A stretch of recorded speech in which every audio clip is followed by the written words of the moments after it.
Como gerenciar dívidas e empréstimos da igreja? A gente fala muito sobre organização financeira, né? A gente tem sempre esse bate-papo aqui, mas às vezes a igreja ela não conseguiu e ela está em dívida.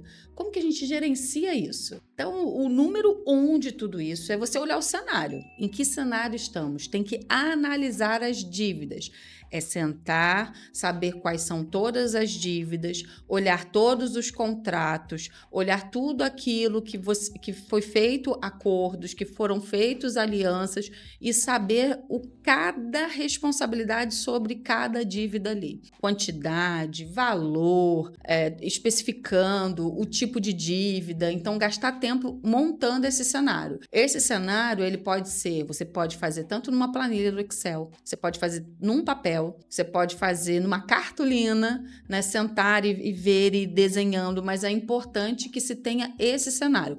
Ele pode começar até com papel cartão em cima de uma mesa e depois transformar numa planilha para ficar mais organizada, mas tem que dar esse start e tem que observar todos esses detalhes. Pode ter marca-texto junto para marcar os contratos, entender qual é a dinâmica das cobranças, porque agora que deu ruim, a gente tem que entender até onde deu ruim, para que a gente possa ir no ponto 2, que é estratégias para pagamento dessas dívidas. Aí, vendo este cenário, a gente consegue colocar o que? As estratégias para pagamento dessas dívidas.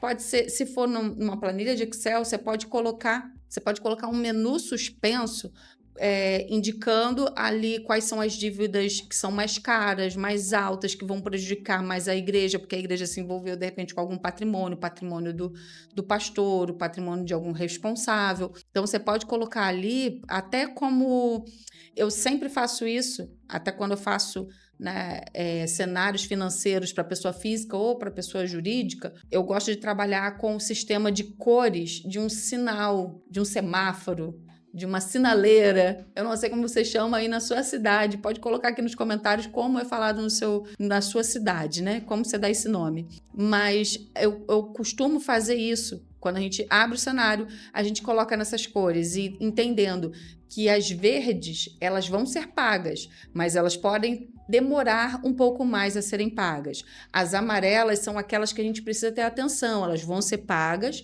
mas a gente pode esperar um pouquinho. As vermelhas são aquelas que não tem jeito, elas têm que ser prioridade, porque ou os juros vai ficar absurdamente alto, ou a própria identidade e caráter da igreja vai ser questionado, vai estar sendo ponto em xeque ali, e a gente não pode sujar a imagem da igreja. Então, assim, é claro, a gente não deveria nem chegar aí, que daí já é o ponto 3, que a gente tem que ter planejamento para evitar que dívidas aconteçam.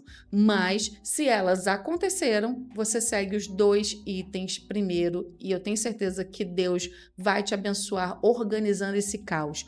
Porque no caos, lembra que o Espírito Santo ele está pairando também, mas basta que primeiro você o quê?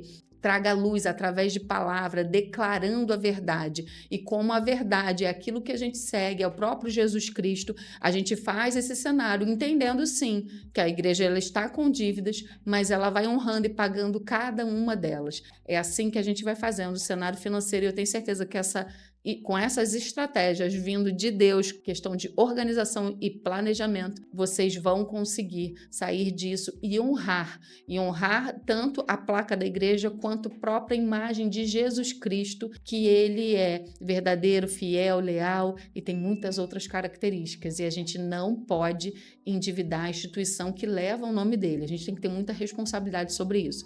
Mas se caso aconteceu, não tem problema. A gente vai... É que nem quando a gente peca e tem depois as consequências. Essas são as consequências dos nossos atos.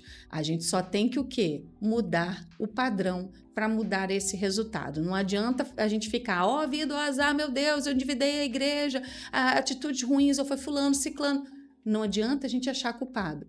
É claro que a gente tem que também pesquisar qual foi a causa desse endividamento, para nunca mais acontecer. Então, evitar. A gente erra erros novos, mas erros já feitos, a gente ajusta, a gente coloca ali estratégias para não errar de novo. Então tá aí as 3 dicas. A última é planejamento, que não tem como não existir planejamento para a gente conseguir levar o nome de Deus sem esses ruídos financeiros. Então coloca aqui se você tem mais alguma dica e envia para os seus pastores, envia para as igrejas próximas, interaja com a gente que a gente gosta demais da sua interação. Não esquece de curtir o vídeo e até o próximo.